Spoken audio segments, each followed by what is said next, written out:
ঠিক আছে, আমার হাঁস আমার চাষ করা ধানই খাইব। বাংলাদেশের রাজনীতিতে আবারও তৈরি হয়েছে নতুন উত্তেজনা। জাতীয় সংসদ নির্বাচনকে কেন্দ্র করে রাজনৈতিক অঙ্গনে যখন হিসাব নিকাশ চলছে, ঠিক তখনই আলোচনার কেন্দ্রবিন্দুতে উঠে এসেছেন বিএনপির বহিষ্কৃত নেত্রী রুমিন ফারহানা।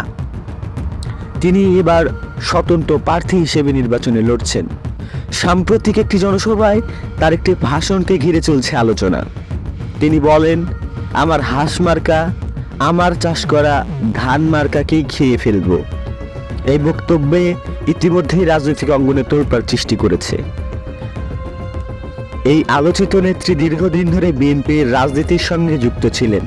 তিনি দলীয় কর্মকাণ্ডে সক্রিয় ছিলেন এবং এলাকায় পরিচিত মুখ হিসেবে পরিচিত।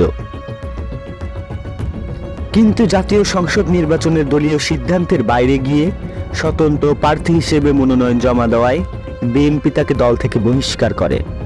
দলীয় সূত্র বলছে, দলীয় শৃঙ্খলা ভঙ্গ ও কেন্দ্রীয় সিদ্ধান্ত অমান্য করায় এই কঠোর ব্যবস্থা নেওয়া হয়েছে। তবে বহিষ্কারের পরও থেমে যাননি তিনি, বরং নতুন উদ্যমে নির্বাচনী মাঠে নামলেন স্বতন্ত্র প্রার্থী হিসেবে। নির্বাচন কমিশন থেকে তিনি পান হাঁস প্রতীক। এই প্রতীক নিয়ে তিনি শুরু করেন জোর প্রচারণা। গ্রামগঞ্জে, হাট বাজারে, উঠান বৈঠকে তিনি সরাসরি ভোটারদের সঙ্গে কথা বলেছেন।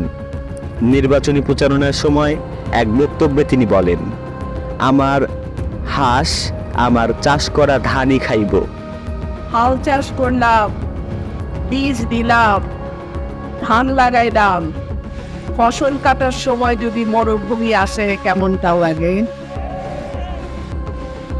ঠিক আছে, আমার হাঁস আমার চাষ করা ধানই খাইব। এই হাঁস মার্কা ধান মার্কাকে হারাবে। এই বক্তব্য মুহূর্তেই ছড়িয়ে পড়ে সামাজিক যোগাযোগ মাধ্যম, রাজনৈতিক মহল, দলীয় নেতাকর্মীদের মধ্যে।